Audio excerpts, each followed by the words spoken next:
For 6 aching years, the little girl kept reaching for her right ear. It was an unconscious habit, a silent plea that the whole world ignored. Every doctor, from the famed Mayo Clinic to the top neurological experts at Johns Hopkins, from Switzerland to Japan, said the very same thing. "We're powerless, sir. Nerve damage. Permanent." Her father, Alexander Blackwood, spent millions of dollars, flew across the world, demanded the specialists examine her again and again. Every one of them shook their head, offered condolences, and then handed over the bill. But then an ordinary housemaid noticed what no one else had seen, and what she found inside that child's ear would leave you unable to speak. Alexander Blackwood wasn't just wealthy. He was a force. The boss who controlled half of Chicago's underworld. The man whose name made an entire city go cold with fear. He had a fortress of a mansion in the suburbs, an armed security detail, and a kind of power most people in Chicago couldn't imagine in 20 lifetimes. But his daughter, Mia, had been deaf since she was 2. Now 8 years old, she had never once heard the Chicago wind sweeping across Lake Michigan, never heard her own name. His wife, Catherine, had been killed in an assassination by a rival gang when Mia was only 2. The shock was too great. The doctor said it was the reason the little girl lost her hearing. Catherine never got to hear her daughter say "Mom." And Alexander lived with guilt every day. Because if he weren't who he was, his wife wouldn't have died, and his daughter wouldn't be trapped in silence. So he kept searching, kept paying, kept forcing doctors all over the world to find him an answer. What he didn't know was that the answer wouldn't come from any glamorous European hospital. It wouldn't come from any famous specialist. It would come from the young woman he had just hired to scrub his floors. Hazel Morgan, 27 years old, had once been an outstanding nursing student, until she was forced to drop out in her 3rd year. In America's harsh economy, a dream doesn't guarantee a meal. She had no connections, no one to lift her up. Just a woman trying to earn enough money to get a kidney transplant for her younger brother. But Hazel noticed something about Mia that every expert with a doctorate had missed. Something deep in the girl's ear. Something dark.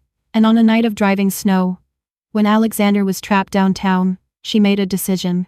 A decision that would save the child's life, or get her killed by the most ruthless mafia boss in Chicago. If this story touched your heart, please hit like to help spread its meaningful message. Share the video with anyone who needs a reminder that miracles sometimes come from the most unexpected place. And don't forget to subscribe and turn on notifications so you won't miss the next deeply moving story. 6 years ago, on a December night so cold it seemed to cut straight through flesh, Alexander Blackwood was sitting in a sealed meeting room on the top floor of a 5-star hotel in downtown Chicago. Partners from the East Coast were laying out a deal worth tens of millions of dollars, but Alexander wasn't truly listening. His mind was back home with Catherine and Mia, thinking about how clearly his little girl had babbled "Daddy" that morning. His phone vibrated. He meant to ignore it, but it was the number for his home security detail. They never called unless something was wrong. Alexander picked up. Jonah's voice, the head of security, trembled and warped, as if he was trying to speak and couldn't. "Boss, ma'am, Catherine." That was all it took for Alexander's world.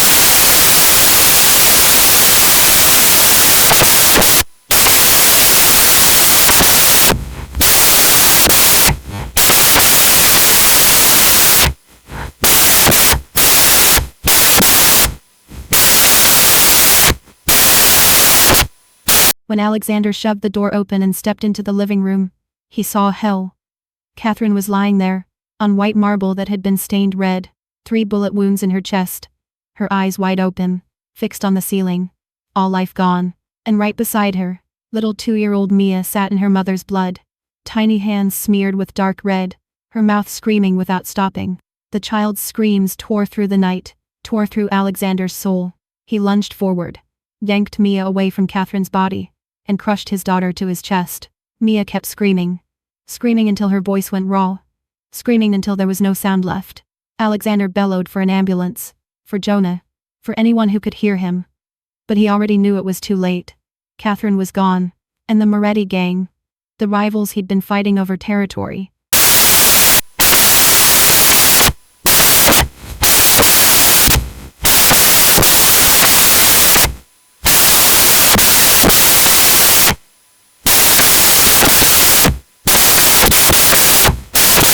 turning her head at any noise, as if a 2-year-old had shut the door of her soul, severing every connection to the outside world. The doctors came, Examined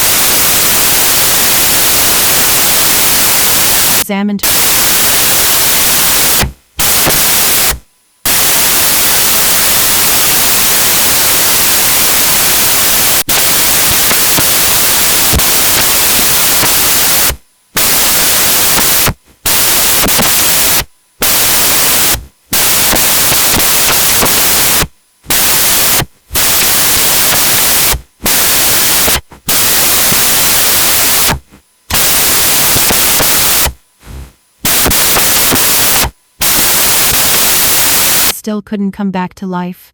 Across half the city, in a damp rented room on the south side, Hazel Morgan was living with her own ghosts. 8 years earlier, when she was 19, and in her second year of nursing school, her mother had been diagnosed with late-stage cancer. Her father had walked out when Hazel was little and never looked back once. Hazel cared for her mother alone through the brutal nights of chemotherapy, the days of vomiting and exhaustion, the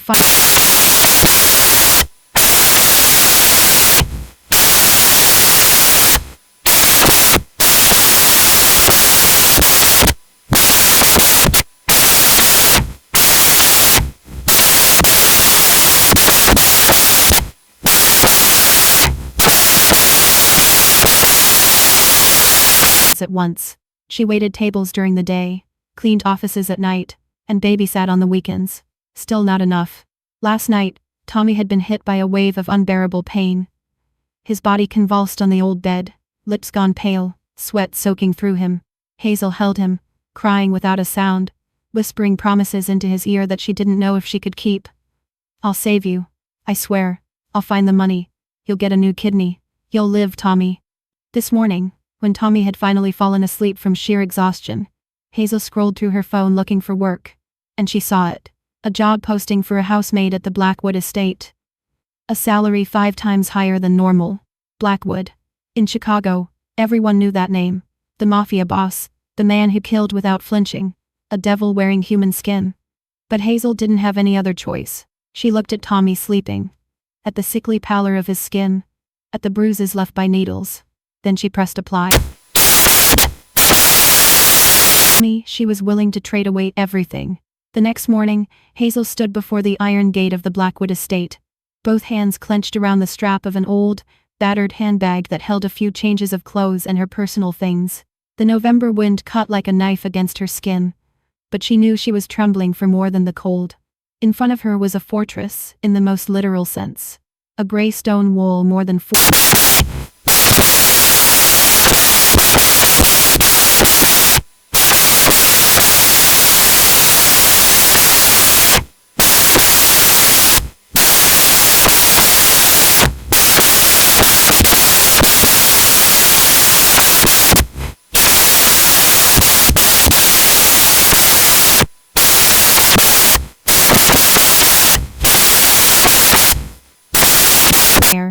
checked the list, then nodded her through.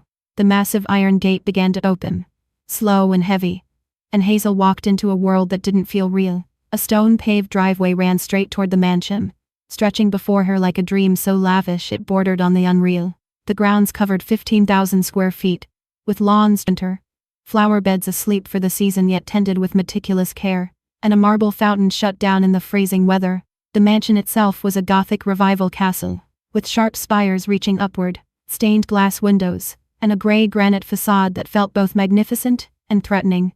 This wasn't a home. This was a king's territory, and everything inside it screamed power. Hazel climbed the stone steps. The enormous oak doors opened, and she stepped into the interior. Warm air from central heating rushed over her, yet it couldn't drive out the chill spreading through her chest. The main hall was vast, its floor laid with spotless white Italian marble veined with gray like blood vessels. The ceiling rose 6 meters high, where a gigantic crystal chandelier hung suspended, thousands of glass pieces glittering like frozen tears. A grand double staircase curved up to the next floor, its railing carved with exquisite detail. A red carpet running through the space like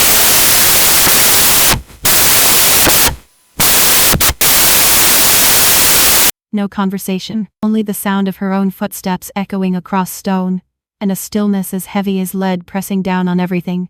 This house was rich enough to steal your breath, and yet, it was dead. Dead from the inside. A man appeared from the left corridor, moving without a sound, as if he'd spent his whole life practicing how to become invisible. He was about 55. Salt and pepper hair slicked neatly back, dressed in a black suit without a single wrinkle. His face was cold as ice, empty of expression, and his gray eyes, sharp as a razor, swept over Hazel from head to toe. Hazel Morgan. His voice wasn't a question, it was a statement. I'm Crawford, the estate's butler. Follow me. There was no greeting, no polite smile, no warmth of any kind. Hazel followed him in silence through long, hollow corridors, past large oil paintings, expensive vases, and closed doors. Crawford led her to a small room in the servants' quarters, where she would live from now on. Then he turned back, folded his arms across his chest, and began reciting the rules in a voice as cold as a death sentence. Rule number 1. You don't speak to Mr. Blackwood unless he speaks to you first. Rule number 2. You don't look him in the eye under any circumstances. Rule number 3. You don't say, listen carefully.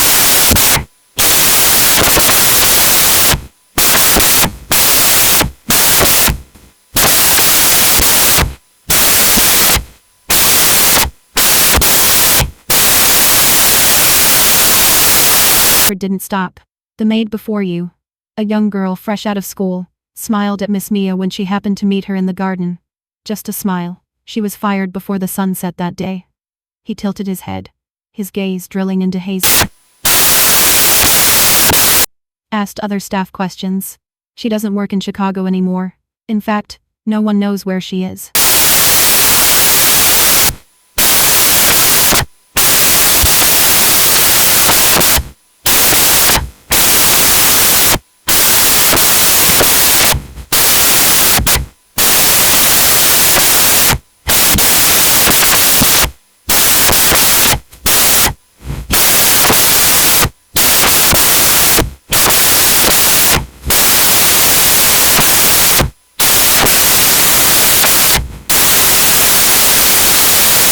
Looked around at the bare white walls, and thought of Tommy lying in that damp rented room, waiting for his sister to save his life. Tommy, she whispered into the empty air.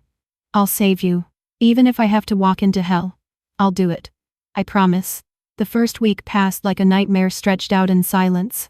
Hazel woke at 5 o'clock in the morning, worked until 10 o'clock at night, and in all that time she learned one thing. The Blackwood estate wasn't a home. It was a massive tomb for the living. The servants moved like ghosts.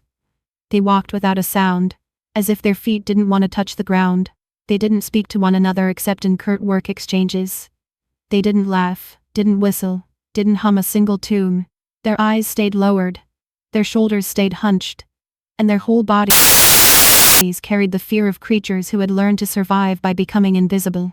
Hazel tried to start conversations with a few of them in the early days, but they only stared at her in panic and slipped away as if she'd invited them to jump off a cliff. Little by little, she learned silence too. Learned to move lightly. Learned how not to exist. But her ears still heard. One afternoon, as Hazel was cleaning near the kitchen area, she caught the cooks and helpers whispering. They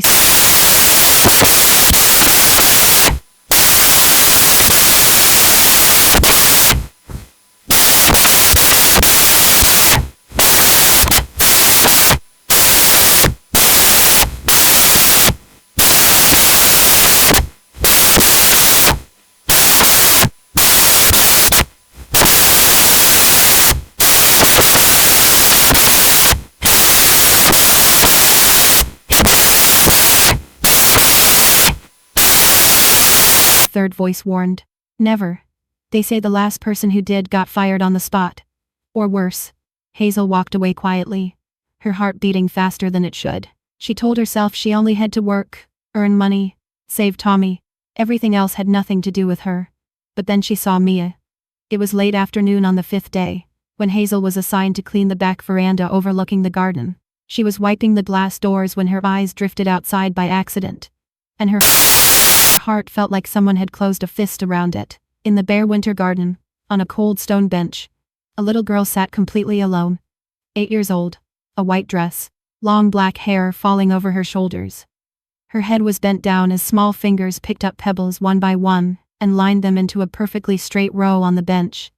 One stone, 2 stones. 3 stones. Slowly. Carefully. Alone. No nanny beside her. No friends. No doll. No toy of any kind. Just an 8-year-old child. And lifeless stones in a cold that cut into skin. Hazel stood there, forgetting to wipe the glass, and watched. She could see loneliness in every line of the child's face. A loneliness so deep it was almost visible, wrapping around Mia like a dark, misty fog. And then Hazel saw it. Mia paused, lifted her right hand, and touched her right ear. The motion was quick, unconscious, like a habit carved into bone. Then she went back to arranging stones. A few minutes later, she touched her ear again, then again, and every time she did, the child's face tightened, only slightly, but clearly in pain. Hazel's chest drew tight, the instinct of a third-year nursing student, buried under years of hard survival, suddenly woke up. She knew that sign. She had seen it somewhere before. But before she could think further, the sound of an engine rose from the front of the estate. Hazel snapped back to her work, but from the corner of her eye she saw him. Alexander Blackwood entered the mansion with a formidable security detail. He was taller than she'd imagined, at least 6 feet 1, with broad shoulders and the stride of a man used to ordering life and death, black hair with a few strands of silver at his temples, a sharply angled face that looked carved from stone, and gray eyes as cold as a snowstorm sweeping across everything in view. His gaze passed over Hazel, just 1 second. One brief second, but in that second, she felt stripped to the bone. As if he could read every secret she was hiding, every fear she was holding down. Then he walked past, without a word, without a gesture that acknowledged she existed. Hazel lowered her head, her heart skittering, and watched him from the corner of her vision. Alexander went straight up to the 3rd floor. 10 minutes later, she saw him through Mia's window, sitting beside his daughter in an armchair near the glass. He didn't speak, because Mia couldn't hear. He just sat there, looked at his child, 10 minutes in absolute silence. Then he stood and walked out. As Alexander crossed the 3rd floor hallway, Hazel noticed something no one else seemed to. The shoulders of the Chicago Mafia boss, the shoulders that carried the weight of an entire underworld empire, sagged heavily. His steps slowed, weary, as if every stride was a fight against himself. And for a flicker of time, that cold, ruthless face cracked, revealing something Hazel never expected to see. Pain. The pain of a father watching his daughter sink into darkness and being unable to do anything. Hazel turned back to the glass and kept wiping, but only one thought filled her mind. Behind the infamous cruelty of Chicago's Mafia boss was a man breaking a little more each day from helplessness. And his little girl, that lonely child out in the winter garden, kept touching her ear with a look of pain that no one seemed to notice. In the 2nd week, Hazel was assigned to garden work. It meant being outside in Chicago's cold that cut into skin and bone. But she didn't complain, because the back garden was where Mia usually sat each afternoon. Hazel raked dry leaves, trimmed branches, cleared the beds that had gone dormant for winter, and stole glances at the child from a distance. Mia still sat on the same stone bench, still lined up pebbles in neat rows, still lonely in a way that made her chest ache, and she still touched her right ear with a look of pain that no one noticed except Hazel. That afternoon, as Hazel was pulling weeds near a flower bed about 10 steps from Mia, she saw something that tightened her heart. Mia was holding a small box against her chest, an old wooden music box painted white, with yellow rose designs faded by time. The girl was trying to lift the lid, her tiny fingers clinging to the edge of the wood, tugging, jerking, twisting, but the lid wouldn't move. The spring inside had jammed. Hazel knew exactly what it was. It was Catherine's keepsake, the music box that, according to whispers among the staff, the late mistress used to open every night to lull her child to sleep. Mia couldn't hear the melody, but she kept it like treasure. Maybe because it was the only thing left of her mother that she was allowed to touch. And now it wouldn't open. Mia's fingers trembled, her nails scraping at the wood in desperation. Then she stopped, stared down at the silent box, and her small face crumpled. Tears gathered, ready to spill, her lips pressed tight as she tried to hold them back. But Hazel could see her shoulders shaking. An 8-year-old child, on the verge of crying because she couldn't open the last keepsake of her mother. Hazel stood there with the gardening trowel still in her hand, and a battle erupted inside her head. The rules. Crawford. You must not interact with the child. The maid before her had been fired for a single smile. The one before that had vanished from Chicago. Alexander Blackwood could kill her, and no one would dare ask a question. But Mia was about to cry. She was sitting there alone in a freezing winter garden, about to break because she couldn't reach the last memory of her mother. And Hazel couldn't turn away. She couldn't. Before she could think any further, Hazel set the trowel down and walked closer. She sat on the ground a few feet from Mia, close enough for the girl to notice she was there, but far enough not to invade her space. Then Hazel tapped her fingers lightly against the earth, creating small vibrations. Mia lifted her head, eyes red, and when she saw Hazel, she startled and scooted back. Her gaze was frightened, guarded, like a small animal cornered. She was used to adults either ignoring her or looking at her with pity, and both made her want to fold into herself. But Hazel did neither. She only smiled. A gentle, warm smile, with no pity in it, no fear. Then she pointed at the music box in Mia's hands, pointed at her own hands, and mimed opening a lid. The meaning was clear. "May I help you?" Mia stared at her, suspicious, unsure. 10 seconds passed in silence. Then 20. Hazel didn't rush. She just sat there, smiling, waiting. Finally, slowly, Mia extended the box toward Hazel. Hazel accepted it carefully, and examined the mechanism. The hinge had rusted with time, and the spring inside was stuck from lack of oil. With her fingernail she scraped away a little built-up grime along the edge, then pressed at exactly the right spot. 30 seconds later, the lid popped open. Inside, a tiny porcelain ballerina began to spin on a mirrored base. The melody didn't play because the music spring still needed repair, but the dancer still turned, slow and graceful, as if performing in a world without sound. Mia watched the ballerina spin. Her eyes widened, lighting up as though 1,000 stars had been struck inside them. And then she smiled. It was a small, hesitant smile, as if her face had forgotten how to do it after so many years, but it was there, the first smile in a very long time. Hazel felt her own eyes sting. She nodded to Mia, stood up, and returned to her work as if nothing had happened. But from that moment on, everything changed. The next day, Hazel left a little purple wildflower she'd picked along the road on the stone bench. When she came back in the afternoon, the flower was gone, and in its place was a crude colored pencil drawing, a yellow sun with long rays. Hazel smiled, folded the drawing, and slipped it into her pocket. The day after that, she left a smooth round stone, white as a bird's egg. Mia left a drawing of a star. Then Hazel left a heart-shaped leaf. Mia left a drawing of a woman with red hair and a wide smile. Hazel looked at the drawing, and tears fell. They couldn't talk, Mia couldn't hear, and Hazel didn't dare speak for fear of being discovered. But they had found a language of their own, a language made of small gifts, of innocent drawings, of clumsy gestures, of glances exchanged across a winter garden, of stolen smiles when no one was watching. 2 weeks slipped by in secret, and in those 2 weeks, Hazel watched. The girl touched her right ear more and more. The motion wasn't only habit anymore, it became urgent, desperate, and each time she did it, the pain on Mia's face grew clearer. She was hurting, truly hurting, and no one knew. What couldn't be avoided finally happened one weekend afternoon at the end of the second week. Hazel was standing near the stone bench, pretending to pull weeds while secretly handing Mia a small drawing she'd sketched the night before, a butterfly with wings of many colors. Mia was smiling down at the picture, and Hazel was smiling at the child, when a voice as cold as ice sounded behind her. "Morgan." Hazel shot to her feet, turned around, and her heart dropped into her stomach.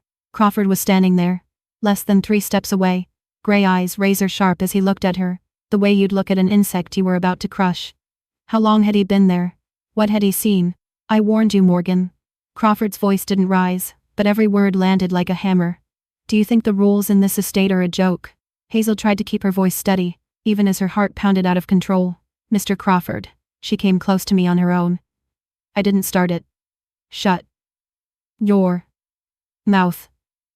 Crawford cut her off, each word like a blade. "I don't want excuses. I want compliance. And you have failed." He turned to Mia, who was curled in on herself on the bench, wide-eyed and terrified as she looked back and forth between the two adults. Then Crawford looked at Hazel again, his gaze so cold it turned cruel. "Come with me. Mr. Blackwood wants to see you." Hazel's heart seemed to stop. She followed Crawford into the mansion, her steps heavy as if her shoes were filled with lead. They moved through familiar corridors, up the stairs, past heavy oak doors, until they stopped before a set of double doors at the end of the second-floor hall. Crawford knocked, waited a second, then opened the doors and motioned Hazel inside. Alexander Blackwood's study was darker than any place Hazel had seen in the house. Heavy, dark red velvet curtains were drawn tight, blocking all natural light. Only a desk lamp cast a pale yellow pool over a massive oak desk in the center of the room. The air held the faint scent of whiskey and cigars, mixed with leather from the armchairs, and old paper from bookcases that rose to the ceiling. Alexander sat behind the desk, not looking up when she entered.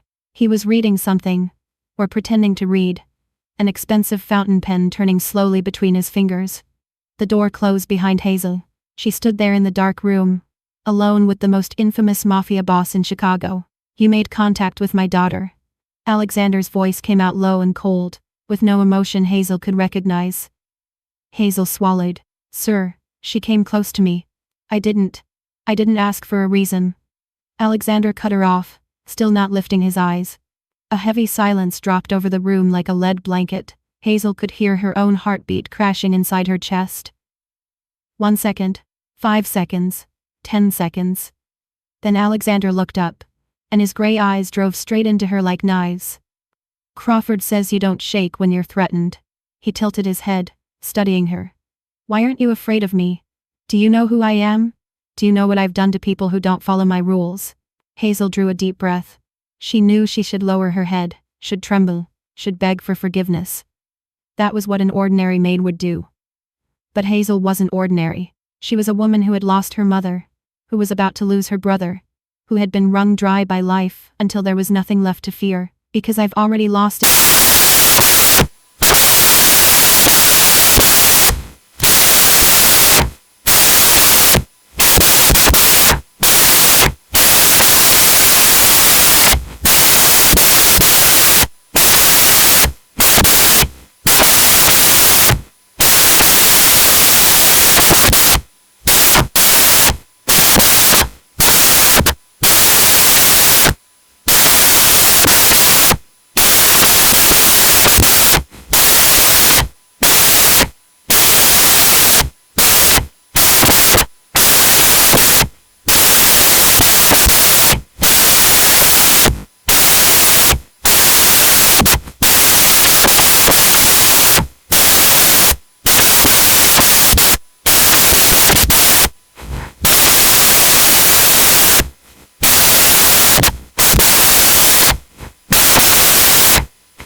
Grandmother. He had been diagnosed as congenitally deaf since he was 5, had gone through dozens of doctors, dozens of tests, and every one of them had reached the same conclusion.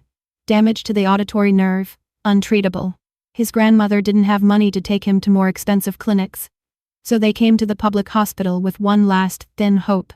Hazel was assigned to care for Marcus, while he waited to be seen, and she watched him all morning. The boy kept lifting his hand to touch his right ear. Not scratching, not rubbing, but touching, as if checking whether something was inside. And every time he did, his face tightened with discomfort. Hazel reported what she'd noticed to the attending physician, a young man not long out of school. At first he brushed her off, saying the chart clearly stated congenital deafness and there was nothing more to check. But Hazel kept insisting, and finally the doctor agreed to look into the boy's ear with an otoscope.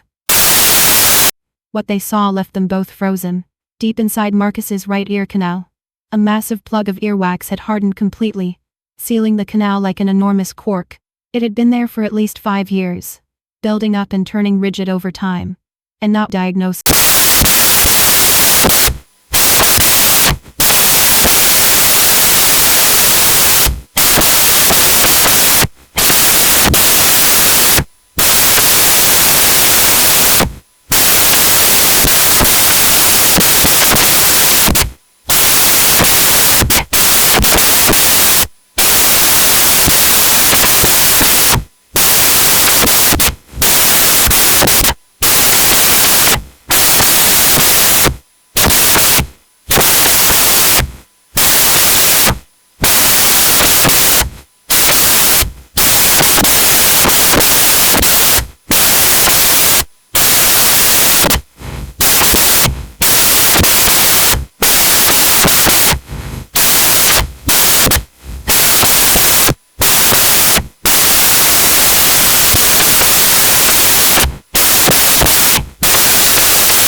Hazel crouched beside Mia, smiled at her, then gently tilted the child's head to one side as if it were part of a game. Mia didn't resist. She trusted Hazel. Hazel clicked on the flashlight and shone it quickly into Mia's right ear, just for 1 or 2 seconds. Long enough to see.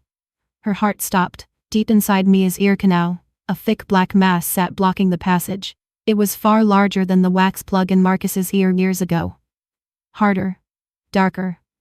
As if it had turned to stone after so many years. 6 years. That plug had been inside Mia's ear for 6 years.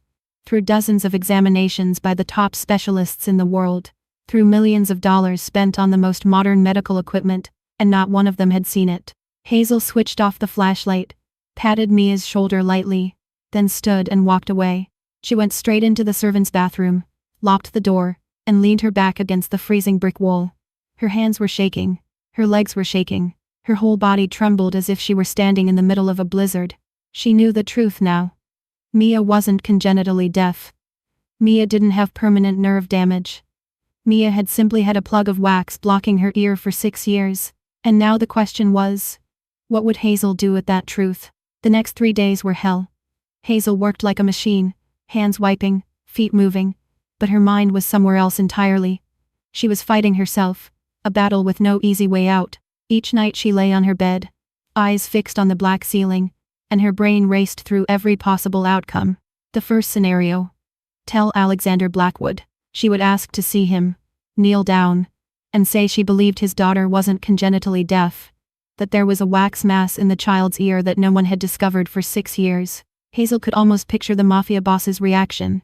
He would look at her like she was insane, a maid with no degree, no license, daring to claim she knew more than specialists from Mayo Clinic, from Johns Hopkins, from the most famous hospitals in the world. He would either laugh in her face, or explode in fury that she dared insult the intelligence of doctors he had paid millions of dollars. And then he would call in more experts, to examine Mia. The same kind of people who had missed it for 6 years. The same people who might keep missing it because they didn't want to admit their mistake or their colleague's mistake. Or worse, Alexander would think Hazel was trying to get attention, trying to use his daughter for some ulterior purpose. And people who tried to get attention inside the Blackwood estate didn't usually end well. She would be fired on the spot, or handled the way the underworld handled people who knew too much. The second scenario. Intervene herself. Hazel had seen how the doctor removed the wax plug from Marcus's ear. In theory she could do it. But in theory, and in reality, were 2 completely different things. She wasn't a doctor. She didn't have specialized instruments. She didn't have an otoscope. She had only her hands and a little knowledge left over from the nursing education life had interrupted.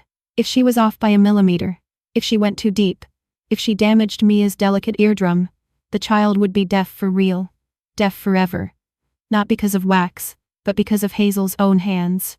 And if she was caught doing it, Alexander Blackwood would kill her. Not as a figure of speech. Not as an exaggeration. Kill her for real, with his bare hands or a gun. She didn't know, but she was certain she wouldn't live to tell the story. The third scenario. Stay silent. Keep working. Keep earning. Keep pretending she knew nothing. Let Mia go on living in a world without sound. keep hurting every time she touched her ear, keep being alone in this vast mansion for the rest of her life, and Hazel would live with guilt, with the thought, I knew the truth and I did nothing, haunting her every night until she died. Then Hazel thought of Tommy. Her brother was lying in that damp rented room, waiting for dialysis money every week, waiting for his sister to save his life. If Hazel died, who would take care of Tommy? No one. He would die too. The two of them would die together.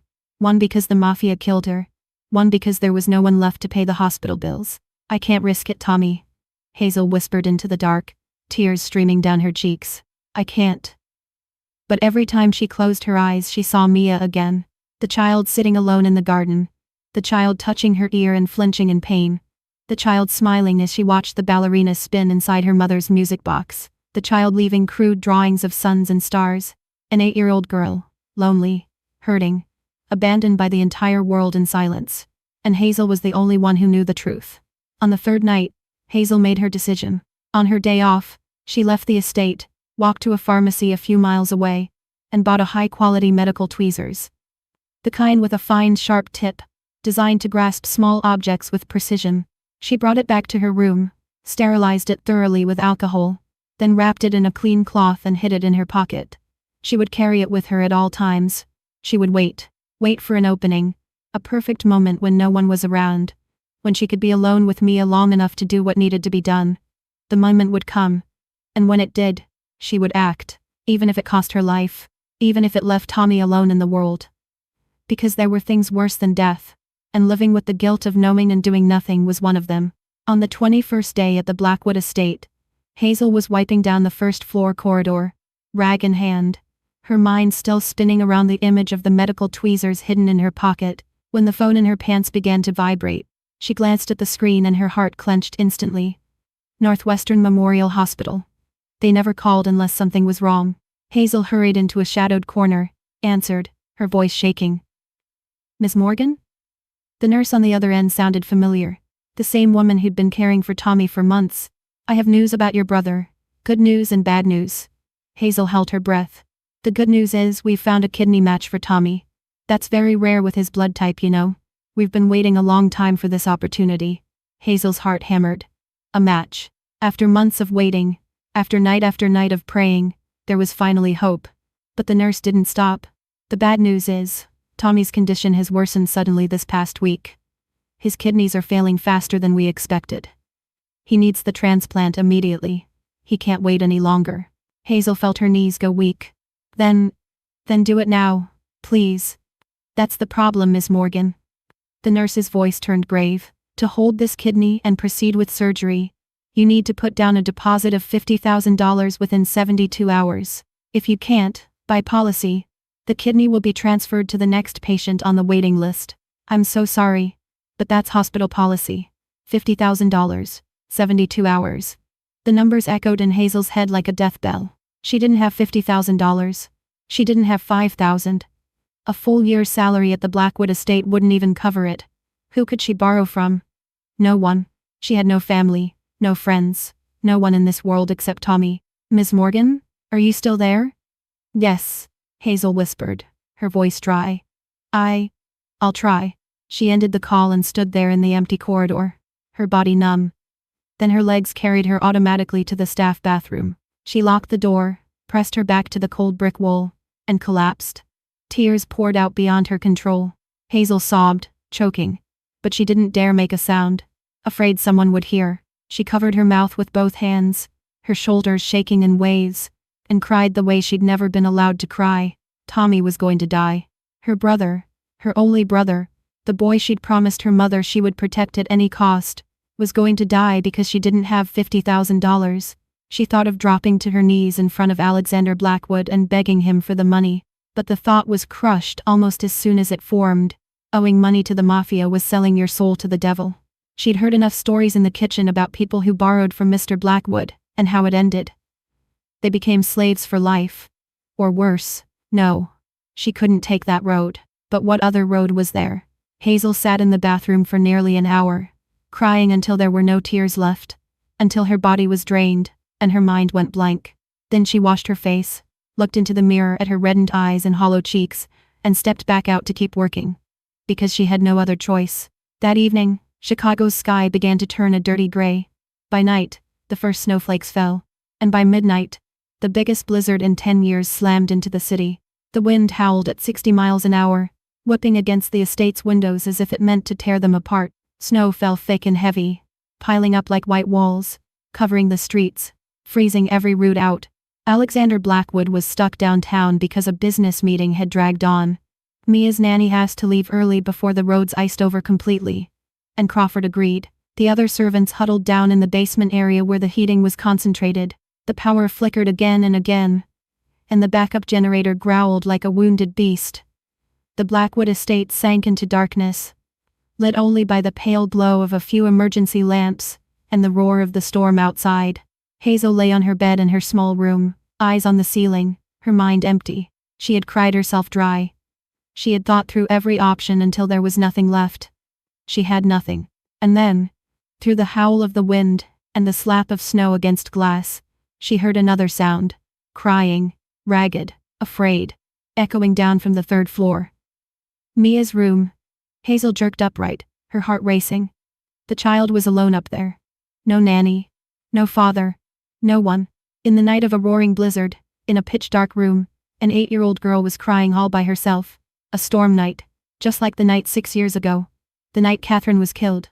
The night Mia sat beside her mother's body and screamed until she lost the ability to hear. And now the girl was living that nightmare again. Alone.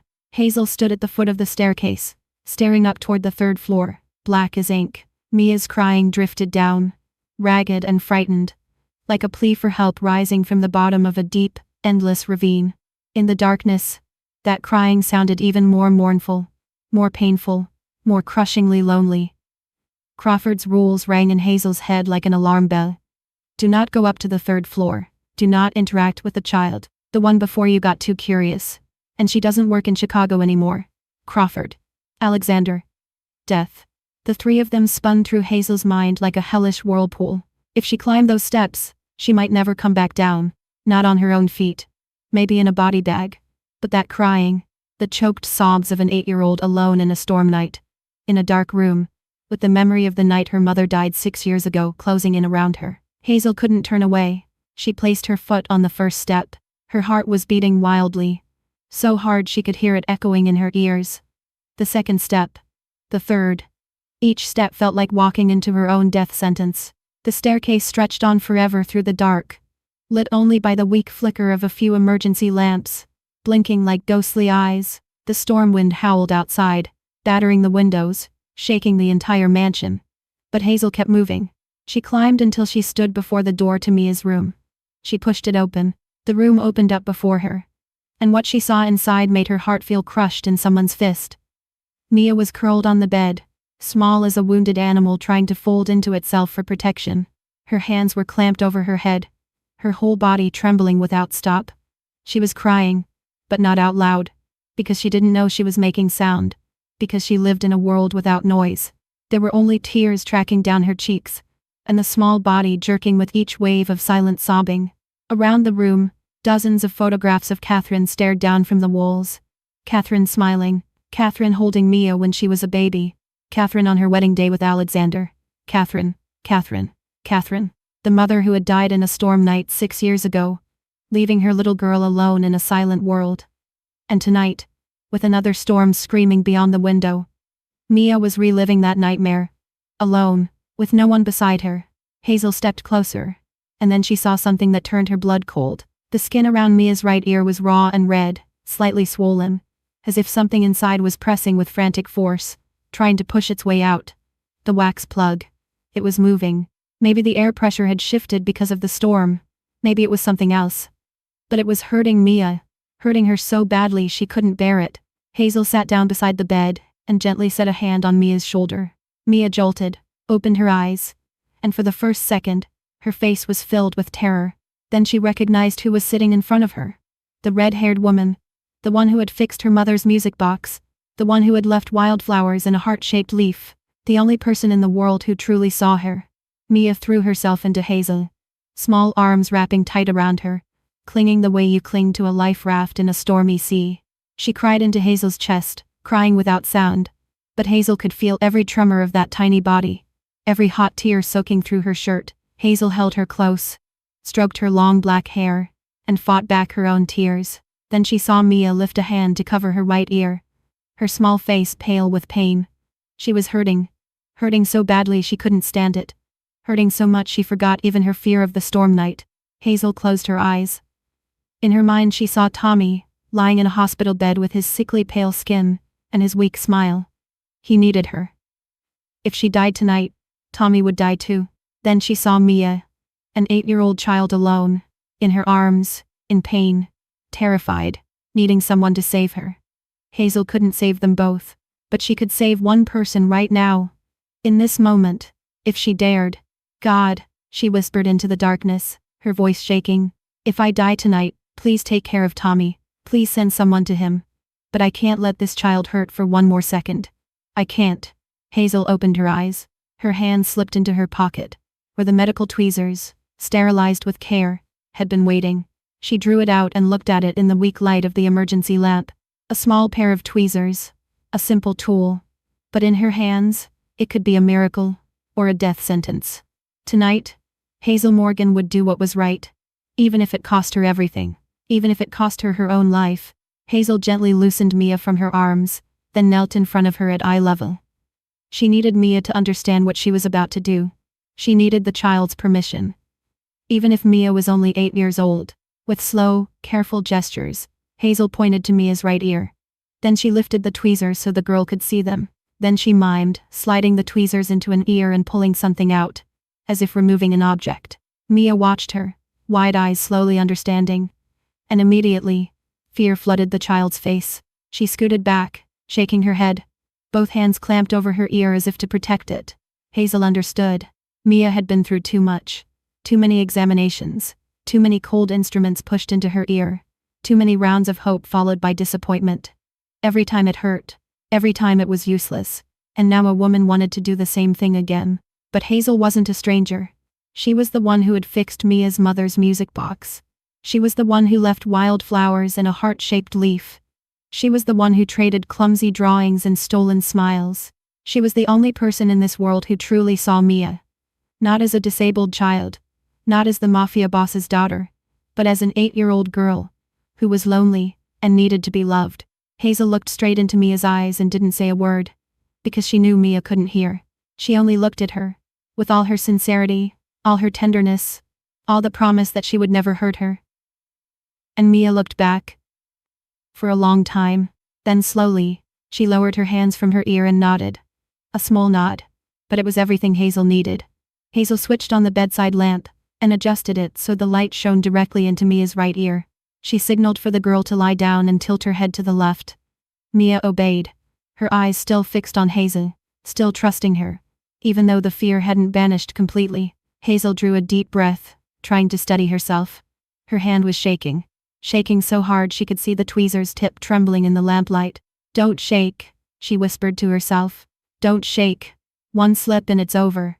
One slip and she'll be deaf for real. One slip and you'll kill her last hope." She took a few more breaths, until her hand steadied enough to go on. Then she guided the tweezers in. Mia's ear canal was smaller than Hazel expected. Darker than she expected. The lamp's light only reached so far. Hazel had to rely on touch, on instinct, on what she still remembered from the nursing program she never finished. The tweezer's tip met something hard. It was there, deep inside, black and dense like a lump of coal, clinging to the canal wall as if it had grown roots there over 6 years. Hazel pinched gently and tried to pull it free. Nothing moved. The wax was hard as cement, refusing to give even a millimeter. Hazel tightened her grip, increasing pressure slowly. Mia's face tightened, a small groan slipping from her throat. Though she didn't know she was making sound, sweat began to bead on Hazel's forehead and run into her eyes, stinging. She didn't dare lift a hand to wipe it away, afraid of losing focus. She kept going. Pinch, pull, feeling the wax slowly begin to loosen inside the canal. It was shifting. It was wobbling. It was almost out. Hazel pulled once more. Stronger, more decisive. And then, with a wet sound that made her feel sick, the plug came free. It sat clamped in the tweezer's tip, pitch black, thick, and heavy. Almost the size of a large pea, coated with a glossy yellow mucus. 6 years. This had been in Mia's ear for 6 years, sealing the canal, stealing her hearing, and not one doctor in the world had found it disgusting and beautiful.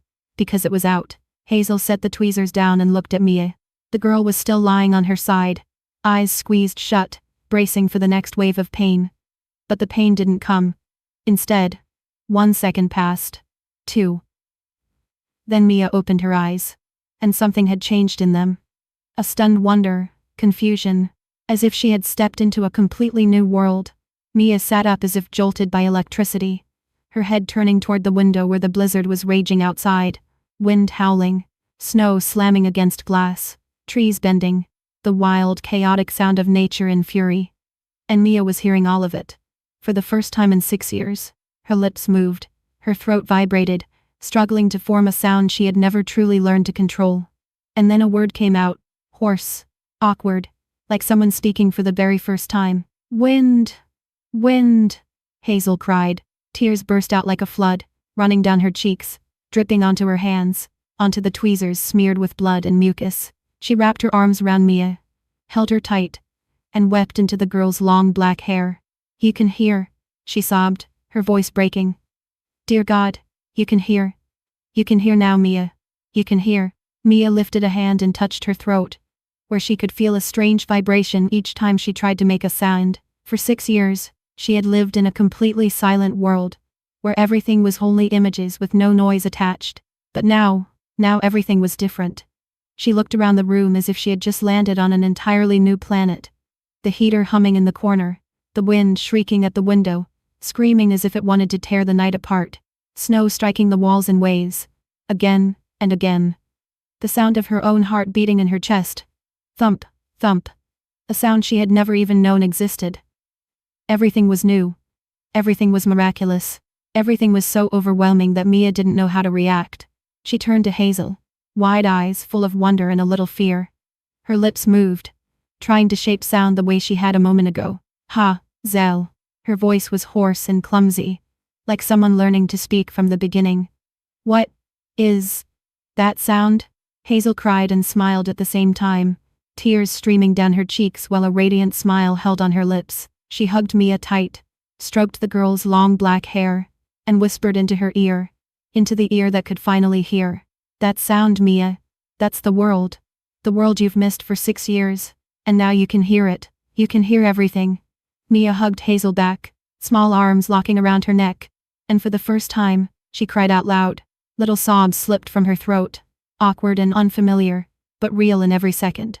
But that miracle didn't last. Bang!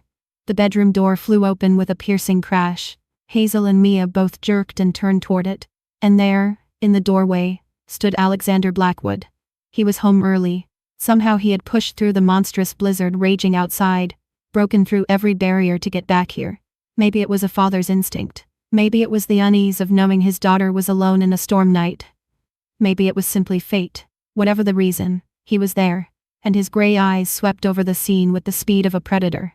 His daughter on the bed, face wet with tears, a faint bleed from her right ear, a thin line of blood trailing down her neck, and the maid he had warned never to go near his daughter, kneeling beside the bed, holding tweezers smeared with blood.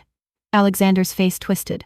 A vein rose at his temple, pounding wildly, his gray eyes darkened into storm black, and his body shook with the rage erupting inside him. You.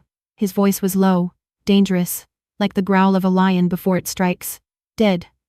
He stepped into the room, each footfall heavy as a sledgehammer. What? His hand curled into a fist, the knuckles turning white. 2. He stopped in front of Hazel, glaring down at her with a look that could burn through anything. My daughter? Each word came out like a knife, slicing the air, shaking the room itself. Hazel opened her mouth, trying to explain, trying to tell him what she had done and why. But before she could get out a single word, Mia was faster. She turned toward her father. For the first time in 6 years, she heard his voice. Deep, loud, terrifying, full of power and fury. It was the voice of Alexander Blackwood, the most infamous mafia boss in Chicago, the man the entire city feared. But to Mia, it wasn't the mafia boss's voice. It was her father's voice. The voice she hadn't been allowed to hear for 6 years. The voice whose sound she had forgotten, remembering only the sight of his lips moving every time he sat beside her bed and spoke words she never heard. And now she could hear him. Mia wasn't afraid. Her lips moved, her throat vibrating, struggling to form a sound she had only learned to use minutes ago. One word came out, shaking, clumsy, but more beautiful than any symphony on earth. D? Alexander Blackwood went perfectly still, as if someone had pressed pause on the entire universe. His fist loosened.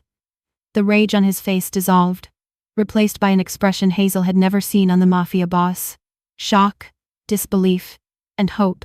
Hope trembling and fragile, like a candle in the wind.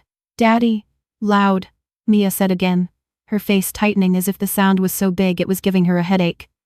Very loud. Alexander staggered as if someone had punched him straight in the chest. His legs seemed to lose all strength, and he lurched toward the bed and dropped to his knees in front of his daughter, both hands gripping Mia's shoulders as if she might vanish the moment he let go. What did you just say? His voice was trembling. Nothing like the snarling fury from seconds earlier. Say it again. Say it again, baby, please. Say it again for Daddy. Mia looked at her father, wide-eyed, still stunned by the new world of sound opening around her. She lifted her small hand and touched his cheek, feeling the roughness of a man who hadn't shaved for days because he'd been worried about the storm. Daddy, she said, her voice still hoarse and clumsy, but clearer than before. Mia. Here. Mia can hear Daddy. And Alexander Blackwood, the most infamous Mafia boss in Chicago, the man who had strangled a traitor with his bare hands, the man whose name made the whole city afraid, the man who had never cried in front of anyone since the night Catherine died, cried. The tears came without control, spilling down the cold, sharp planes of his face, falling onto the small hand his daughter kept against his cheek. He pulled Mia into his arms and held her tight, as if holding the most precious treasure he'd believed he'd lost forever, and had now been given back. 6 years. 6 years he had waited for this moment.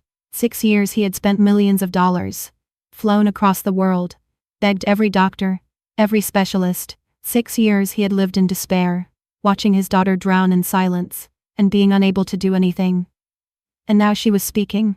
She was calling him. She was hearing. But then, still holding Mia, Alexander's eyes drifted to his daughter's right ear. Blood. A thin line of blood seeping from the canal, trailing down her neck, staining the white collar of her nightgown. His heart clenched as if in a fist. His gaze snapped to the side, and he saw Hazel, still kneeling beside the bed, still holding the tweezers smeared with blood and thick black slime. The fury exploded back to life, 100 times stronger than before. A father's protective instinct swallowed every shred of reason, every logical thought. He saw only one thing. Someone had made his daughter bleed. Jonah! Alexander's roar shook the mansion like thunder, ripping through walls and doors, echoing into every corner. Within seconds, heavy footsteps pounded in the hallway, and Jonah, the head bodyguard, a huge man with a scarred face and a killer's eyes, appeared in the doorway. Take her, Alexander snarled, stabbing a finger at Hazel. Lock her up. Now. Hazel opened her mouth, trying to explain. Mr. Blackwood, please listen to me. Shut up. Alexander swung toward her, eyes blazing. You touched my daughter. You made her bleed. What do you think you are, that you dare put your hands on my child? I was only trying to help. Help? Alexander let out a bitter laugh, cold as ice. You call jamming tweezers into my daughter's ear help? Do you know what I can do to you? Before Hazel could say another word, Mia screamed. It was her first scream in 6 years. A sound that ripped through the air, raw with fear and desperation. No, Daddy, no! She clung to her father's arm, trying to pull him back. She helped Mia, don't hurt her. But Alexander didn't hear. Or he didn't want to. Rage blurred everything, and all he could see was blood on Mia's ear. All he could see was the tweezers in the maid's hand. Jonah entered the room with 2 other guards. They grabbed Hazel, wrenched her arms behind her back, and snapped cold handcuffs tight around her wrists. Hazel didn't fight. She knew fighting was useless. She could only hope Alexander would calm down, hope he would examine Mia's ear and recognize the truth. Hope the miracle she had just created would save her from death. As they dragged her out of the room, Hazel turned her head and looked straight into Alexander's eyes. Her voice was strangely calm, as if she had already accepted her fate. Check your daughter's ear, Mr. Blackwood. Check it carefully. Then you'll understand what I did. Then she was pulled away, down the hallway, down the stairs, through dark passages she hadn't even known existed in this mansion. They took her into the basement, a place sunlight never touched, where dampness and bone-deep cold soaked everything. They opened a heavy iron door, shoved her inside, and slammed it shut. Darkness swallowed her. Hazel sank to the cold concrete floor and leaned her back against the wet wall. This was where the Mafia boss kept special guests, traitors, enemies, the people Alexander Blackwood wanted to talk to, before they vanished from the world forever. And now she was here, in the dark. Hazel closed her eyes. She thought of Tommy, her brother lying in the hospital waiting for a transplant that might never come. She thought of Mia, of the girl's smile when she heard the wind, of the trembling daddy that had slipped from her small mouth. She had done it. She had saved Mia, and now all she could do was wait for death, or wait for another miracle. 2 hours passed in darkness. 2 hours of Hazel sitting on the freezing concrete floor, her back against a damp wall, her mind empty. She didn't know how she would die, whether she'd be shot or strangled, thrown into the Chicago River, or buried alive somewhere no one would ever find. She only knew she would die, and Tommy would die with her, and everything would end. Then, the iron door opened. Light poured in like a blinding wave, forcing Hazel to squint. Jonah stood in the doorway, his scarred face showing no emotion. "Come with me," he said flatly. "The boss wants to see you." They led her upstairs, not to Alexander's study, but to a room she had never seen before. The estate's medical room. It was flooded with fluorescent light, its walls spotless white, its shelves lined with modern medical equipment she had only ever seen in the most expensive hospitals. And in the center of that room stood 3 people. Mia, sitting on an exam table, big eyes still red-rimmed but no longer afraid. A middle-aged man in a white coat, his stern face gone pale from something he had just discovered. And Alexander Blackwood, standing as still as a statue, his face white as a corpse, gray eyes fixed on an open laptop screen on the table. The man in the white coat turned when Hazel entered. It was Dr. Mitchell, the Blackwood family's private physician. The doctor, the servants whispered, had taken care of Alexander and Mia for years. He looked Hazel up and down, then turned back to Alexander, his voice trembling. "Alexander." "I examined Mia's ear carefully," he said, each word coming out slowly, as if he were holding back something fierce. "Her eardrum is completely intact. There's no damage at all. Perfect. This girl." He turned and looked at Hazel, astonishment in his eyes. "She has hands as precise as a formally trained surgeon. She put tweezers into the ear canal of an 8-year-old child, in the weak light of a bedside lamp, with no specialized equipment, no assistance, and removed a wax plug that had turned to stone, without leaving a single scratch on the eardrum. If she'd been off by 1 millimeter, just 1 millimeter, Mia would be deaf for real and forever. But she wasn't off." Alexander said nothing. He stood rigid, staring at the laptop screen. Dr. Mitchell drew a deep breath and went on, his voice beginning to shake with anger. "But that isn't what makes me angriest, Alexander. After examining Mia, I reviewed her entire medical file from the past years. All the records from Mayo Clinic, from Johns Hopkins, from Cleveland Clinic, from the most famous hospitals in the world you took her to." Dr. Mitchell stepped to the laptop and rotated the screen toward Alexander. "Look here." He pointed to a scanned ear image from 3 years earlier, from Cleveland Clinic. "Look at this dark area in the canal. Do you see it?" Alexander stared, his eyes slowly widening. "They saw the obstruction," Dr. Mitchell said, his voice rising with outrage. "Right here, in the chart, they labeled it a complex anatomical anomaly, and intervention not recommended.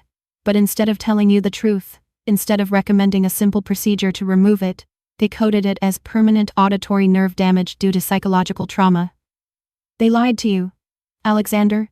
They knew your daughter wasn't congenitally deaf. They knew it was only a wax plug blocking her ear, and they lied." "They knew?" Alexander whispered, his voice hollow, like a dead man's. "Why?" "Because you're a whale, Alexander," Dr. Mitchell answered bitterly. "In medicine, that's what they call ultra-rich patients like you. Whales. Big fat whales meant to be milked. What does permanent nerve damage mean? It means lifelong treatment, expensive medication every month, weekly therapy sessions, regular follow-ups, flights to specialty clinics in Europe, in Japan, anywhere they want. They didn't want to cure your daughter, Alexander. They wanted to drain you, forever." A deadly silence settled over the room. Alexander trembled, his whole body shaking as if caught in an earthquake. 6 years. 6 years his daughter lived in silence. 6 years she touched her ear and hurt. 6 years he spent millions of dollars, flew across the world, begged every doctor, and all of it, had been a performance staged by people in white coats, people he had trusted, people he had handed his daughter's life to. They had deceived him. They had let his daughter suffer.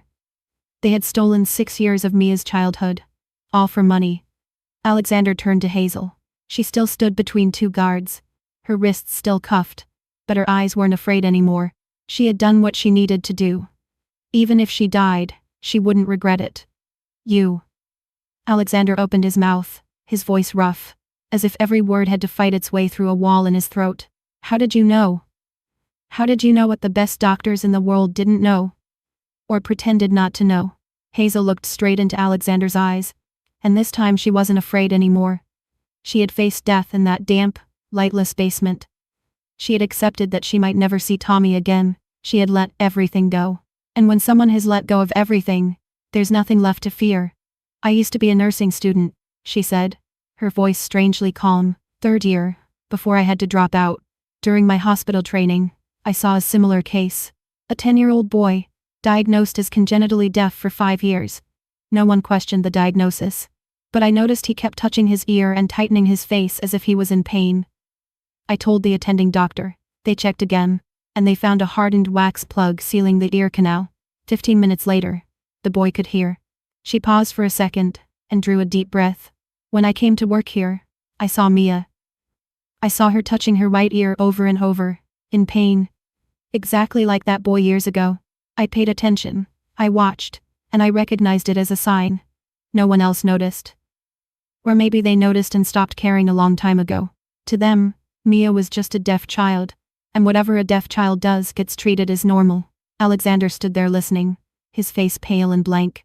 Then he asked, his voice rough, "Why didn't you tell me? Why didn't you come to me and tell me what you suspected?" Hazel almost laughed, but she held it back. "Because you wouldn't have believed me," she answered bluntly, without dressing it up. "Who am I? A maid. No degree. No license. No reputation. And I'm supposed to walk in and say I know more than doctors from Mayo Clinic, from Johns Hopkins, from hospitals where the consultation fee alone equals my entire yearly pay." She shook her head. "You would have thought I was crazy. Or you would have thought I was trying to get attention. Trying to use your daughter for something. You would have called in more specialists. The same people who ignored it for 6 years. And they would have reaffirmed the old diagnosis. Then you would have fired me. Or worse." She looked straight at him. "I would have died before I could explain anything." Silence filled the room. No one spoke. Dr. Mitchell stood rigid beside the laptop. Jonah and the guards stayed tense, hands resting on their gun grips, ready to move on any command. Mia sat on the exam table, wide eyes moving between her father and Hazel, not fully understanding what was happening but sensing the strain in the air. And Alexander, the most infamous Mafia boss in Chicago, stood there like stone, gray eyes fixed on Hazel, with an expression she couldn't read. Then he stepped closer. Jonah and the guards tightened instantly, fingers curling around their weapons, ready to intervene. They didn't know what their boss would do. Hit her. Kill her. Anything was possible with Alexander Blackwood. But the Mafia boss didn't do what they expected. Alexander Blackwood lowered his head, bowed his head to a maid whose wrists still carried the marks of cuffs, bowed his head to the woman he'd ordered thrown into the basement only hours earlier, bowed his head to Hazel Morgan, a young woman with nothing but her hands and a courageous heart. "I almost killed the only person who could save my daughter," he said, his voice rough, as if every word had to push through a boulder in his throat. "I looked at you and I saw a threat. I looked at a maid's uniform and I saw someone beneath me. Someone not worth listening to. I looked at your hands and I saw them as dirty, as dangerous, as something that was hurting my child." He lifted his head, and Hazel saw his eyes reddened and shining with tears. "But those hands did what my millions couldn't do. Those hands gave my daughter her hearing back. Those hands saved Mia." "I'm sorry, Hazel Morgan," he said. And it was the first time in his life that Alexander Blackwood, a Mafia boss, apologized to anyone who wasn't his daughter. Hazel stood there, stunned. She had prepared for death. She had prepared for torture. She had prepared for the worst. But she hadn't prepared for this. She hadn't prepared for the most infamous mafia boss in Chicago to bow his head and apologize to her. You don't need to apologize, she stammered, not knowing what to say. You were protecting your daughter. Any father would do the same. I almost killed my child's savior. Alexander shook his head, bitterness in his voice. That isn't protection. That's blindness, he signaled to Jonah. The head bodyguard stepped forward, drew out a key, and unlocked Hazel's cuffs. Hazel rubbed her wrists where the cold metal had left red marks on her skin. Alexander took her hand, the hand that had once strangled traitors, the hand that had held a gun and killed enemies, now holding hers gently as if it were something precious and fragile. Do you have family who needs help, Hazel? He asked, his voice steady and serious. Tell me. Everything. Anything you need, I'll do. Hazel hesitated. Alexander's question echoed inside her head, and she didn't know how to answer. Should she tell the truth? Should she tell a mafia boss about Tommy? About the brother who was fading in a hospital bed? About the $50,000 she didn't have? About the kidney that would be given to someone else if she couldn't pay within the next 48 hours? But then she thought, what did she have left to lose? She had almost died tonight. She had faced death in that damp, lightless basement. She had let go of everything. And now, if there was a chance, even a small one, to save Tommy, she had to take it. I have a brother, she began, her voice trembling. Tommy. He's 22. He's had end-stage kidney failure for 2 years. 3 times a week he has to go through dialysis to stay alive, and the cost of it eats almost everything I earn. She drew a deep breath, trying to hold back the tears rising fast. Yesterday, the hospital called me. They said they found a kidney match for Tommy. That's very rare with his blood type, but to hold that kidney and proceed with the surgery, I need to put down a deposit of $50,000 within 72 hours. Now there's less than 48 hours left. If I don't have the money, the kidney will be transferred to another patient on the waiting list. And Tommy? Her voice caught. Tommy will die. Silence. Alexander looked at her, gray eyes giving away nothing. Hazel went on. As if once the lock had been broken she couldn't stop. That's why I work here. The pay is 5 times what it is anywhere else. I knew this was a mafia boss's estate. I knew the risks. I heard the stories about people who vanished after working here, but I didn't care. She looked him straight in the eye. I don't care who you are, what you do, how many people you've killed. I only need money. I only need Tommy to live. He's the only family I have left in this world. Alexander listened without interrupting. His face stayed unreadable. But those gray eyes seemed to be thinking hard. When Hazel finished, he stood up without a word, pulled his phone from the inside pocket of his suit jacket, and dialed. Hazel watched him, not knowing what he was doing. Maybe he was calling someone to verify her story. Maybe he was calling a guard to take her somewhere else. She didn't know. All she could do was stand there and wait. Carter, Alexander said into the phone, his voice cold and decisive, the same voice he used when giving orders to his men. Wire $500,000 to Northwestern Memorial Hospital right now. Patient name Tommy Morgan. Kidney transplant surgery. I want the best surgeon in that hospital on the case. VIP room, best post-op care. I want him treated like he's my son. Finish all paperwork in 2 hours. Call me back when it's done. He ended the call as if he'd just ordered pizza for dinner. Hazel stood frozen, unable to believe what she'd heard. $500,000. He had just ordered a transfer of $500,000, not the $50,000 she needed. $500,000, 10 times as much. Enough to cover not just the surgery, but the entire recovery, medication, and maybe years of treatment afterward. I didn't ask you for that, she stammered, voice shaking. I didn't ask you for anything. I know. Alexander turned back to her, looking at her with an expression she had never seen on him. Not cold, not threatening, only a deep, honest respect. You didn't ask, that's exactly why I'm giving. He stepped closer, his voice lowering. You risked your life to save my daughter, Hazel. You knew who I am. You knew what I can do to you. You knew if you were caught, you would die, and you still did it, not for money, not to be rewarded, but because you couldn't watch a child in pain and do nothing. He paused. And when I almost killed you, you didn't hate me. You even said I was only protecting my child. You forgave me when I didn't deserve forgiveness. You're the kind of person I've never met in my life. Hazel Morgan. Alexander sat down in the chair beside the exam table and looked at her seriously. You're not a maid anymore. Starting tomorrow, you'll be Mia's personal caregiver. You'll stay by her side, help her learn to speak, learn to listen, learn to live with the world she has only just discovered. Your salary will match what you've done and what you're going to do. He stood and stepped even closer. And Hazel, for the first time, something softened in the cold gray eyes of the Chicago Mafia boss. Don't call me sir anymore. Alexander. Just Alexander. That night, after everything settled, after Mia had fallen asleep in her room with a smile on her lips, after the mansion returned to quiet, Hazel sat in her new room, a room 3 times larger than the old servant's room, with a soft bed, warm blankets, and a window overlooking the garden. She held her phone with trembling hands and called Northwestern Memorial Hospital. Hello, my name is Hazel Morgan. I'm calling to ask about patient Tommy Morgan. Ms. Morgan. The nurse's voice on the other end came bright with excitement. We just received the payment. $500,000. Everything is cleared.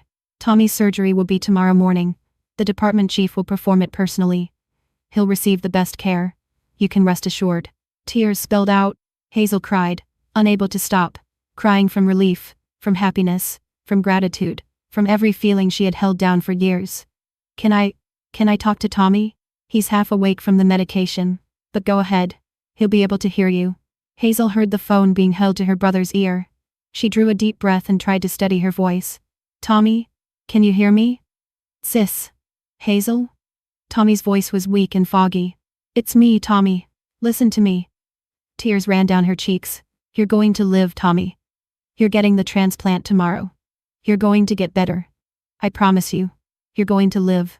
3 months passed like a dream. Tommy's surgery was a success the very next morning after that fateful blizzard night. The operation lasted 6 hours. And when the department chief stepped out of the operating room with a smile on his face, Hazel fainted in the hospital hallway from the shock of relief. The new kidney functioned perfectly. Tommy's body showed no sign of rejection. And now, after 3 months of recovery in a VIP room at Northwestern Memorial Hospital, the 22-year-old young man could sit up, walk around, and had even begun light exercise under the guidance of a physical therapist Alexander hired privately. Alexander paid every bill in full. Not only for the surgery but also for 3 months of post-op care, medication, and even the salary of a private nurse assigned to Tommy around the clock. When Hazel tried to thank him, Alexander only waved it away and said, "That's a debt I'll never be able to repay." And Mia, the 8-year-old girl who had lived in silence for 6 years, was now learning to speak with one of the top speech-language therapists in America. A woman Alexander brought in from Boston for an outrageously high salary. But the strange thing was that no matter how skilled the specialist was, Mia always made the fastest progress when she was with Hazel. Maybe because Hazel didn't push her, didn't turn every lesson into a stressful test. She only talked with Mia, played with her, read books aloud, and let the child copy naturally, learn naturally. The first word Mia spoke clearly, without stumbling or slurring, wasn't Daddy the way Alexander had hoped. It was Hazel. The girl had practiced it for days, wanting it perfect, wanting the woman who saved her to hear her name said correctly. And when Mia finally said Hazel with clear confidence, they both cried. The Blackwood estate was no longer silent like a tomb. There was piano music drifting from the living room every afternoon. Mia practicing because she was so captivated by sound that she wanted to create her own. There was laughter, rare but real, coming from Mia's room when Hazel told a joke or when the two of them played together. There were footsteps running down the hall, and Mia's voice calling, "Hazel, Hazel," loud enough to echo through the mansion whenever she wanted to show off something new she had just learned. And most miraculous of all, the servants began to change too. They no longer moved like ghosts. They started talking to one another, started smiling when they saw the little mistress dart past, started daring to lift their eyes instead of keeping their heads bowed every minute of the day. Some of them even dared to nod at Hazel in the hallway, something unimaginable only a few months earlier. Alexander changed as well. He came home earlier and no longer vanished until midnight the way he used to. He ate dinner with Mia every day, sitting at the head of the long table and listening as his daughter told him about her day, in a voice that was still slow and sometimes ungrammatical, but bursting with excitement. He learned sign language to communicate with Mia in the moments she was tired and didn't want to speak, even though she could hear and talk now. He even began learning piano with her, though the fingers that had once crushed enemies' throats were so clumsy that Mia would burst into laughter whenever he hit the wrong note, and sometimes, when he thought no one noticed, Alexander's gray gaze lingered on Hazel longer than it needed to. Watching her laugh with Mia, watching her read to his daughter, watching her exist in his space as if she belonged there long before he ever knew her name. One night, after Mia had fallen asleep, Hazel sat in the mansion's library reading an old novel she had found on a shelf. The room was quiet, filled only with the crackle of firewood in the hearth, and the dancing light on walls lined with books. Then the door opened. Alexander stepped in without a word, and sat down in the armchair beside her. This was something he had never done with anyone. To sit beside someone just to sit. Not to give orders or threaten or negotiate. You know, Hazel, he began, his voice low and tired. You're the first person in 6 years who hasn't been afraid of me. Hazel looked up from her book and smiled faintly. I'm afraid of dying. But I'm more afraid of regret. Silence. Alexander stared into the flames, his eyes distant, as if he were looking into a past only he could see. Then he began to tell her. About Catherine. About how they met when they were both young and naive. About their love, fierce and reckless and unafraid of anything. About the night Catherine died. About the feeling of holding his wife's cold hand in the hospital. About Mia sitting beside her mother's body with blood all over her tiny hands. About the guilt he carried for 6 years. Guilt that if he hadn't been Alexander Blackwood, Catherine wouldn't have died. Mia wouldn't have lost her mother. Wouldn't have lost her hearing. Hazel listened without interrupting. She didn't judge him. Didn't offer cheap comfort. Didn't say meaningless things like everything will be okay. She only listened. And when Alexander finished, she said softly. Alexander. You didn't choose for Catherine to die. You didn't choose for Mia to lose her mother, but you chose to love Mia every day for 6 years. Even in despair. Even in helplessness. That's what matters. For the first time in 6 years, Alexander felt lighter, as if a massive stone had been lifted off his chest. When Hazel stood to leave, he reached out and took her hand, just for a second. Just a gentle hold, but it was enough for both of them to understand that something was changing between them. Something larger than gratitude. Something deeper than respect. Something neither of them dared to name yet. 6 months later, on Mia's 9th birthday, the Blackwood estate overflowed with sound and color, for the first time in its history. Balloons in every color hung throughout the garden. Silk ribbons were wrapped around tree trunks, and a live band played bright, cheerful melodies on a small stage built in the middle of the lawn. Children's laughter echoed everywhere. Dozens of kids running, playing, shrieking with pure delight. These children weren't wealthy, and they weren't the sons and daughters of business partners. They came from the charity foundation Alexander had created 3 months earlier. A foundation dedicated to finding and helping children who had been misdiagnosed. Children like Mia. Children the medical system had abandoned for profit. Hazel ran that foundation. In 3 months of work, they had found 7 children who had been diagnosed incorrectly. 7 children who were given back a normal life. 7 small miracles created by the hands of people brave enough to look closer and care more. And among the children playing, there was a 22-year-old young man laughing brightly as he played ball with them. Tommy. He was completely healthy now, his skin rosy, his body full of energy. Nothing like the pale, hollow shadow in a hospital bed only 6 months earlier. Hazel watched her brother from a distance, and her heart filled with gratitude. The party reached its peak when Mia stepped onto the small stage to say thank you. The 9-year-old stood before the crowd. Long black hair braided into 2 pretty plaits. A pink dress puffed like a princess. Big eyes sparkling with happiness. Her speech was still a little slow, and she still had to pause sometimes to find the right word. But it was clear and confident in a way no one would have dared imagine 6 months earlier. Thank you everyone, for coming to Mia's birthday, she began, her voice carrying through the microphone. Before, Mia lived in silence. Mia couldn't hear anything. Mia thought the world was like that. Mia thought Mia would live in silence forever. She paused and took a deep breath. But then someone came. Someone who wasn't a doctor, not a specialist, just a person who cleaned Mia's house. But she saw Mia. Really saw Mia. Not as a sick child. Not as the boss's daughter. But as Mia. Just Mia. She turned to look at Hazel, her eyes shining with tears. Miss Hazel gave Mia sound. Gave Mia a voice. Gave Mia the wind. The rain. The piano. Daddy's voice saying Daddy loves Mia. Mia's voice caught. Miss Hazel gave Mia a family. Mia loves you. So much. Hazel stood beneath the stage, tears pouring without control. She climbed up, wrapped Mia in a tight embrace, and they cried in each other's arms as the crowd's applause thundered around them. Then Alexander stepped forward. The once feared Mafia boss, the man who had made all of Chicago tremble, stood there with reddened eyes and a trembling smile. He set one hand on Mia's shoulder, and with the other he took Hazel's hand.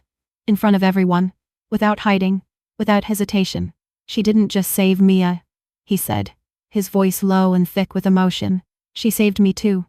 After the party, as the sun began to set, and the Chicago sky turned orange-red, Hazel stood alone on the second-floor balcony, looking out at the city stretched